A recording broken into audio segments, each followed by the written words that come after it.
Terdakwa Ajay M. Priyatna, wali kota Cimahi nonaktif, divonis 2 tahun penjara oleh Majelis Hakim Pengadilan Tipikor Bandung. Terdakwa terbukti telah menerima gratifikasi terkait proyek pengembangan Rumah Sakit Umum Kasih Bunda Cimahi.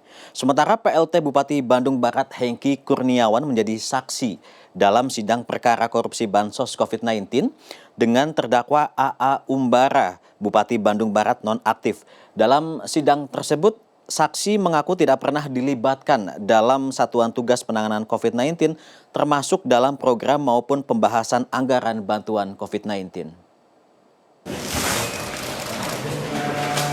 Pengadilan Tindak Pidana Korupsi Bandung Rabu siang menggelar sidang putusan dengan terdakwa wali kota Cimahi nonaktif Ajay M. Priyatna. Dalam putusan yang dibacakan oleh Majelis Hakim, terdakwa Ajay terbukti secara sah melakukan tindak pidana korupsi sesuai dengan dakwaan ke-1 telah menerima gratifikasi dalam proyek pengembangan Rumah Sakit Umum Kasih Bunda Cimahi.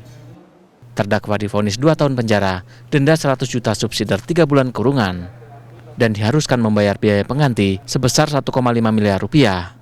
Hukuman tersebut lebih ringan dari tuntutan Jaksa Penuntut Umum KPK, yakni selama 7 tahun penjara dan uang pengganti 7 miliar rupiah. Usai sidang, terdakwa menyatakan tidak pernah menerima uang tersebut dan menyadari kurang ketelitian hingga akhirnya terjerat kasus ini. Saya kenal dokter hanya 3 kali ketemu dia dan saya tidak tahu telepon dokter. Saya tahu telepon dokter pun dari Joni ketika saya ngecek si Satya. Pak, dengan vonis 2 tahun ini terima ya Pak? Kita lagi pikir-pikir. Ya harapannya saya tidak merasa apa-apa, tidak merasa berbuat sesuatu yang keliru. Itu semata-mata memang ketidaktahuan. Harapan saya tadi bahwa perbuatannya ada, tapi bukan tindak pidana. Harapan saya tadi begitu. Sementara dalam sidang yang lain, PLT Bupati Bandung Barat Hengki Kurniawan hadir untuk memenuhi panggilan Jaksa Penuntut Umum sebagai saksi dalam perkara korupsi Bansos COVID-19 dengan terdakwa AA Umbara.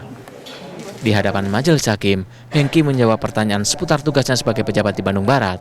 Namun ia mengaku selama 2,5 tahun ini tidak tahu apa-apa, termasuk soal anggaran pemberian bantuan serta keterlibatannya dalam tim penanganan COVID-19. Hengki mengaku mengenal dengan 2 terdakwa lainnya, Andri Wibawa dan M. Toto. Bahkan dirinya mengetahui semua kegiatan pemerintahannya melalui media sosial Humas Pemkat Bandung Barat. Ia menjawab semua pertanyaan seputar laporannya ke KPK terkait adanya jual beli jabatan, termasuk adanya tuduhan ia yang melaporkan AA Umbara ke KPK sehingga akhirnya ditangkap. Tidak dilibatkan sama sekali, tapi untuk hal-hal tertentu ya, misalnya seperti mewakili beliau saat paripurna. Tapi untuk hal-hal terkait misalnya pembahasan APBD itu mau dikemanakan, programnya apa, dimintai pendapat itu memang tidak pernah. Termasuk juga pembahasan terkait BTT untuk Bansos misalnya. Terus terkait rotasi mutasi juga tidak pernah dilibatkan. Tapi kalau paripurna ya memang terkait Satgas Covid KBB pun juga saya tidak ada di SK.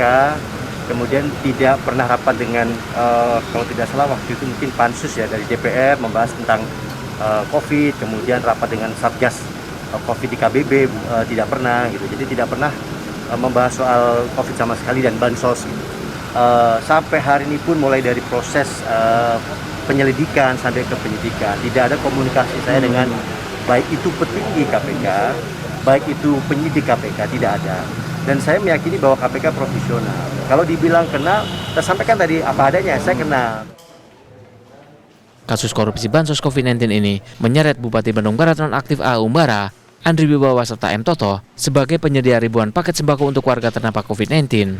Ketiga terdakwa tersebut ditahan di rutan KPK Jakarta. Tony Oktora, Bandung.